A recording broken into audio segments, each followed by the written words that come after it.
Welcome guys, Nicola Rousseau here. Welcome back to Nick's Motivation YouTube channel. Now as I promised in the last video, this is part 2. And I said I'm gonna take you guys on a journey of my childhood and what drugs has done to me. Let's head straight into it. I remembered being a spoiled brat. I think all of us were. We were 3 kids. I have 1 brother and 1 sister. I'm the youngest. Both of my parents were working 8 to 5 job. My mom was working at the dry cleaners and my dad was a boiler maker. My mom was a deacon in church ever since I can remember. Church was just never my dad's cup of tea. But however, my mom pushed us. As kids, we were all involved in church. Unfortunately, my dad was a drug addict.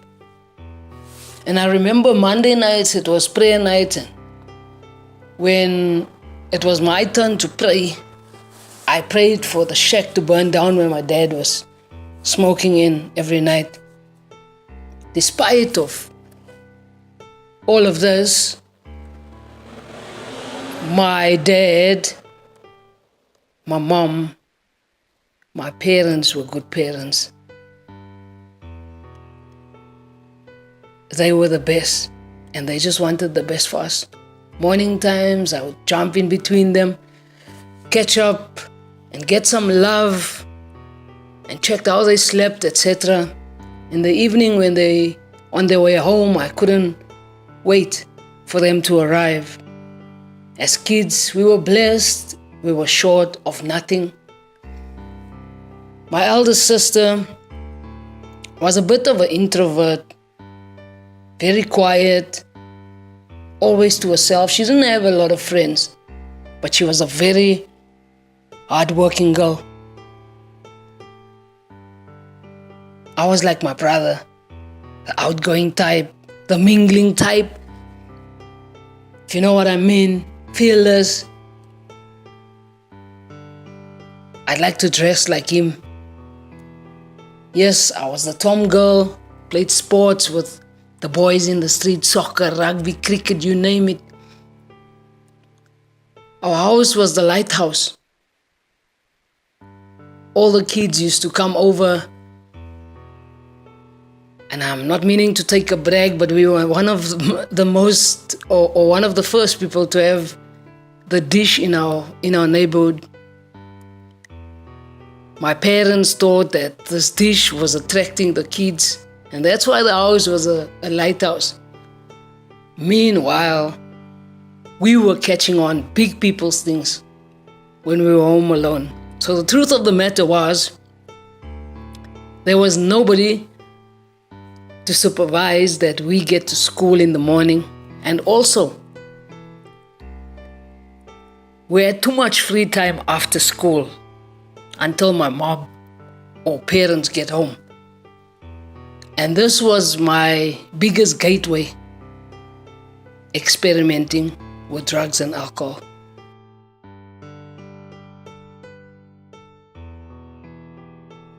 So being exposed to Mandrax after experimenting with weed, things became hectic and my life just got very intense. I think I was my dad's worst enemy after he found out that I was using with some of his friends. So now things took a rapid change. I fell into a routine of something that want to be entertained minute after minute, day after day. It was unstoppable inside of me. I literally couldn't stop using. I was always in trouble, always in fights at the school, and it was all drug-related issues. Not doing schoolwork, things were getting missing. I got involved with gangs and break-ins. My life just got out of hand. And I saw it but I was living in a denial. I failed Standard 6 and Standard 7, Grade 8 and Grade 9. At Galvin High, I got kicked out of the school. My parents begged, and there was no chance for me. They went around the schools in my area. By then, the reputation was bad. No school wanted to accept me. The next option were St. Columbkille, Kirkwood in the Eastern Cape. I wasn't even there for long, and the cycle was repeated.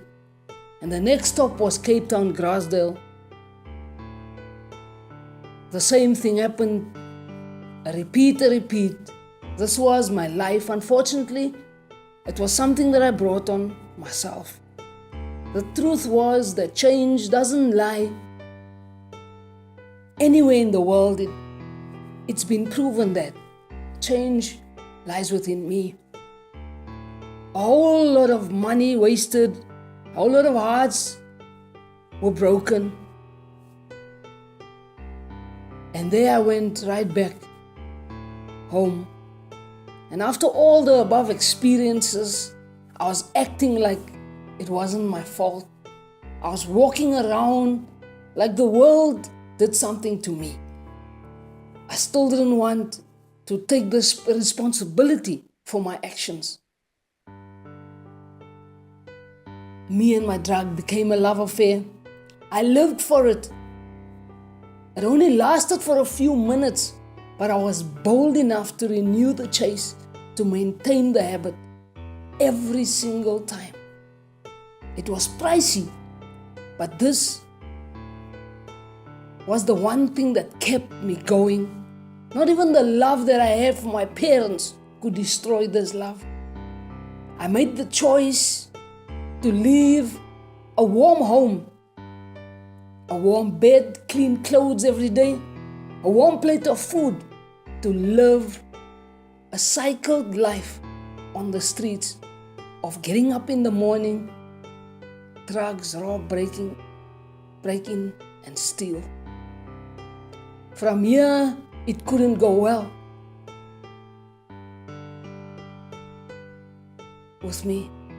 Prison was my home, and using on a big scale was my food.